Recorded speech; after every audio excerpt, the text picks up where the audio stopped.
ये कांग्रेस में मैं जानना चाहता हूँ। कांग्रेस के मेरे संबंध पहले हैं, रिश्ते मेरे बहुत अच्छे हैं और मैंने हमेशा कहा है कि विकल्प के रूप में राहुल गांधी जी को मैंने हमेशा कहा है और लोग तो अब कह रहे हैं राहुल जी को। मैंने 4 साल पहले भी कहा था कि ये जिस दिन शख्स प्राइम मिनिस्टर देश के होंगे, ये देश के सफलतम प्रधानमंत्री होंगे। चलेंगे, कल भी 6 मरे थे। कोई एक दिन बता दीजिए जिस दिन ना मर रहे हो, कोई एक दिन बता दीजिए जिस दिन लड़कियों के साथ अत्याचार ना हो रहा हो। तो यही तो अच्छी कानून व्यवस्था है। अब आप अपने मुंह मियां मिट्टू हैं, आप अपनी तारीफें खुद ही करते रहेंगे। मेरा कांग्रेस से कभी मोह भंग हुआ ही नहीं था। एक्चुअल बात यह है कि पिछली मर्तबा जो प्रदेश में हालात बने थे, हमारे कार्यकर्ता, चूँकि मेरा सारा फोकस अपने कार्यकर्ताओं पर था और वो भ्रम वक्त आने पर टूटने का भी काम हुआ। आपको भ्रम था? लोगों को भ्रम था, मुझे नहीं था, लोगों को भ्रम था। क्या कारण रहा? हालांकि उन्होंने आपको विजयी भव का आशीर्वाद भी दिया था और फिर बसपा से आपको निष्कासित भी कर दिया गया। आखिर क्या कारण, क्या आपको टीस? वो तो मुझे आज तक नहीं समझ में आया कि मुझे निष्कासित क्यों कर दिया। देखिए, एक बहुत बुरी तरह से परास्त हुई। 2017 में उससे बुरी तरह से परास्त हुई। 2019 में गठबंधन बना तो सांस आया, लेकिन 2022 में ऑलमोस्ट समाप्ति की तरफ चले। हाँ, इज्जत के ऊपर सबसे बड़ी बात होती है। आप आपने इस तरह से, अगर आप चाहोगे कि मैं ऐसे ही आपने बुलाया और मैं चला जाऊंगा, तो नहीं जाऊंगा। नमस्कार, आप देख रहे हैं पंजाब केसरी टीवी। जिस तरह से पंजाब केसरी टीवी एक नए नए मुद्दों को उठाता रहता है, जनता के सामने लेकर आता है, तो उसी तरह से जो नई शख्सियत होती हैं, उसी तरह से उनसे भी आपको वाकिफ कराता है। आज इसी कड़ी के साथ आज हम पश्चिम उत्तर प्रदेश के कद्दावर नेता इमरान मसूद उनसे मिलने पहुंचे हैं और आखिर उनसे जानेंगे राजनीति की बारीकियां और क्या भविष्य उन्होंने तय किया है, क्या रणनीति उन्होंने बनाई है, किस तरह से वो ये रस्तों से होकर गुजर कर आए हैं। इमरान मसूद, सबसे पहले आपका पंजाब केसरी में बहुत बहुत स्वागत। बहुत बहुत शुक्रिया साहब। इससे पहले हम बात करेंगे कि काफी समय से आप राजनीति में हैं, क्योंकि आपके चाचा राजनीति में रहे हैं, केंद्रीय मंत्री रहे हैं। आखिर कांग्रेस से मोह भंग क्यों हुआ? मेरा कांग्रेस से कभी मोह भंग हुआ ही नहीं था।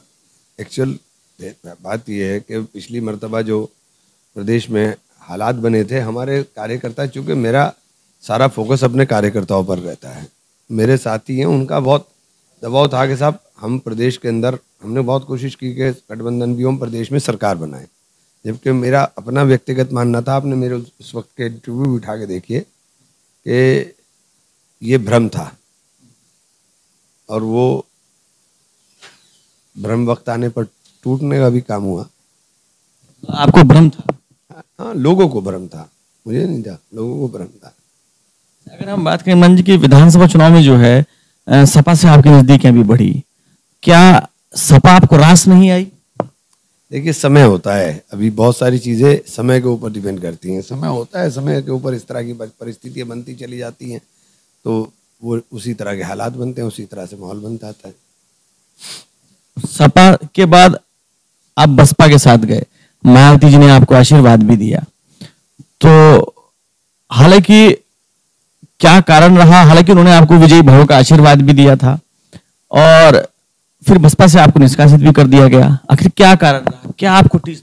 वो तो मुझे आज तक नहीं समझ में आया कि मुझे निष्कासित क्यों कर दिया। देखिए, एक बहुत अच्छा मूवमेंट, जो सामाजिक परिवर्तन लाने वाला मूवमेंट साहिब काशीराम जी ने शुरू किया। मैंने बहन जी से जो वादा किया था, उसे जीवन भर निभाऊंगा। बहुत पिछड़ा हुआ, दबा हुआ समाज, उसको उत्थान के लिए बहन जी ने काशीराम जी के साथ मिलकर के आंदोलन किया। सबसे बड़ी बात यह, मेरे निष्कासन और उसकी बात से ऊपर, कि वो आंदोलन, जो आंदोलन की देन बहुजन समाज पार्टी है, वो आंदोलन की धार ही खत्म हो रही है। समाज के लिए बेइंतहा जरूरी एक ऐसा समाज साहब ने तैयार किया था, जो समाज अपने अस्तित्व के लिए, जो समाज अपने नेता के लिए आंख बंद करके समर्थन करने का काम करे, और उसने किया है। और उसी का नतीजा है 2007 में बहुजन समाज पार्टी सत्ता में पहुंची। अपने दम पर सरकार बनाई। 2012 में बुरी तरह से परास्त हुई, 2017 में उससे बुरी तरह से परास्त हुई, 2019 में गठबंधन बना तो सांस आया, लेकिन 2022 में ऑलमोस्ट समाप्ति की तरफ चली गई। मैंने यही बात रखी थी, मैंने कि समय के अनुसार परिवर्तन आवश्यक है और इस आंदोलन को बचाने के लिए हमें, इसको धार देने के लिए हमें नए प्रयोग करने पड़ेंगे। वो प्रयोग राजनीतिक लोगों के माध्यम से होंगे। पैसे वाले आदमियों को ला करके आप वोट हासिल नहीं कर सकते। जिस व्यक्ति के पास राजनीतिक समझ ही ना हो, जो उस मूवमेंट की ABCD ना समझता हो, वो केवल कुछ धन के बदले टिकट लेकर के राजनीति करने की उम्मीद करता हो, वो कभी ना तो अपना भला कर सकता ना समाज का भला कर सकता। और इसीलिए यह आंदोलन खत्म होने की कगार पर पहुंच गया। बात बीच में आई थी कि भाई मैं इतने पैसे कहां से, आपको मैंने सब बातों का जवाब दे दिया ना।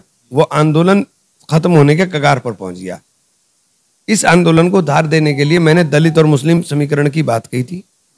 दलित और मुस्लिम समीकरण को जब हम जोड़ने की बात करेंगे तो मुसलमान के हमें ऐसे चेहरे चाहिए जिन चेहरों के पीछे आधार हो। आधारहीन लोग, घरों में बैठ करके राजनीति करने वाले लोग समाज के कभी नेतृत्व नहीं कर सकते। पैसे के बल के ऊपर राजनीति के अंदर पदार्पण करने वाले लोग कभी समाज में परिवर्तन की राह को नहीं चुनेंगे। तो ये मुद्दे मेरे थे। अब इन मुद्दों में मैं तो बहन जी के, जो कि उस आंदोलन को धारी देने की बात कर रहा था, और मैंने एक बात बहन जी से कही थी कि मैं जीवन भर दलितों के साथ रहूंगा, तो साथ रहूंगा, दलितों के हित में काम करूंगा, निश्चित रूप से करूंगा। बहुजन समाज पार्टी से आपका निष्कासन हुआ, अगर वापसी बुलावा आता है तो क्या स्टेप रहेगा? देखिए, ऐसा कुछ नहीं है, ऐसा कुछ नहीं है। जहां इज्जत के ऊपर सबसे बड़ी बात होती है। आप मुझे आपने इस तरह से, अगर आप चाहोगे कि मैं ऐसे ही आपने बुलाया और मैं चला जाऊंगा, तो नहीं जाऊंगा। पूरी तरह से ना, नहीं, कोई मतलब नहीं। अगली सवाल हम आपसे करें कि जो चर्चा आजकल चल रही है कि एक देश एक चुनाव, हालांकि अब कुछ राज्यों में चुनाव होने वाले हैं, तो क्या कहें? ये देश जुमलों का देश बन गया है। आप नए नए जुमले लाते रहिए। अरे भाई, बात करो बेरोजगारी की, बात करो किसान की, बात करो महिलाओं की, लेकिन आपको तो नया नारा देना है। बस हर बात में एक नया नारा है, तो लीजिए नारा, जुमला लीजिए, टॉफी लीजिए और चुस्त रहिए।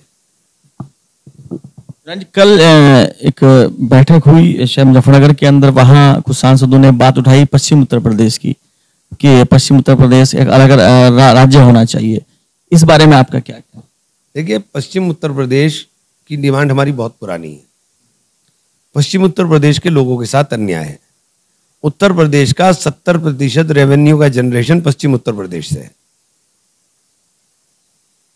और इतनी भारी रेवेन्यू जनरेशन देने के बावजूद भी वापस कुछ नहीं मिलता है। पूरे पश्चिम में एक नरौरा परमाणु बिजली घर को छोड़ दीजिए, कोई बिजली घर नहीं है। पूरे पश्चिम में कोई बिजली घर नहीं है। पैसा हम कमाएंगे, हमें मिलेगा ही नहीं। गांव की हमारे हालत देख लीजिए, सड़कों की हमारी हालत देख लीजिए। राजनीतिक रूप से जो प्रतिनिधित्व पश्चिम उत्तर प्रदेश को मिलना चाहिए वो कभी मिलता नहीं। पूरब के सापेक्ष देख लीजिए, हमें 50% भी नहीं मिलता किसी भी सरकार में। मतलब एक किसी की बात नहीं कर रहा हूं, किसी भी सरकार में नहीं मिलता। लोगों का कहना है कि इस सरकार में सड़कें अच्छी हुई हैं, कानून व्यवस्था अच्छी हुई। हाँ, बहुत अच्छी है, बहुत अच्छी है। अखबार उठाइए, रोज पता चलेंगे। कल भी 6 मरे थे। कोई एक दिन बता दीजिए जिस दिन ना मर रहे हो, कोई एक दिन बता दीजिए जिस दिन लड़कियों के साथ अत्याचार ना हो रहा हो। तो यही तो अच्छी कानून व्यवस्था है।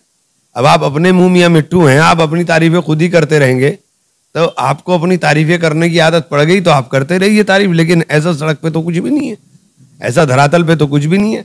सड़कें बनी है, सड़कें वही बनी है जो NHAI बना रहा है। सड़कें कौन सी बनी है? सड़कें वही तो बन रही जो NHAI बना रहा है। सारी सड़कों के ऊपर टोल लग रहा है। आप एक बात बताइए, आपने तो पूरे देश के अंदर नेटवर्क आपने बिछा दिया, बात सही है, लेकिन दिल्ली जाने के अंदर 800 रुपए का टोल लगता है, तेल का खर्चा अलग छोड़ दीजिए, टोल लगता है। समय की बचत, हाँ समय की बचत भी होती है, गाड़ी का भी फायदा होता है। तो गडकरी साहब ने काम तो बहुत बड़ा किया, लेकिन ये जो तेल के ऊपर आप इतना टैक्स ले रहे हो, यहाँ पर आप भाजपा को शाबाशी दी। देखिए जो काम अच्छा है उसके लिए उसमें कहने में क्या है, सड़कों का नेटवर्क तो बिछा ही है, सड़कों का जाल बिछा है, इसमें कोई दो राय नहीं। लेकिन गडकरी साहब ने जो जाल बिछाया है वो जाल व्यापारिक ज्यादा है। आपको पता है कि एक एक टोल का ठेका कितने में छूटता है? ये हमारे यहाँ का, मैं अभी बैठे थे लड़के, मैंने कल आए थे मेरे पास, वो बता रहे थे जो हमारा आपके वाला जो टोल है शाहजहांपुर वाला, वो शायद 24 लाख रुपए रोज पर है।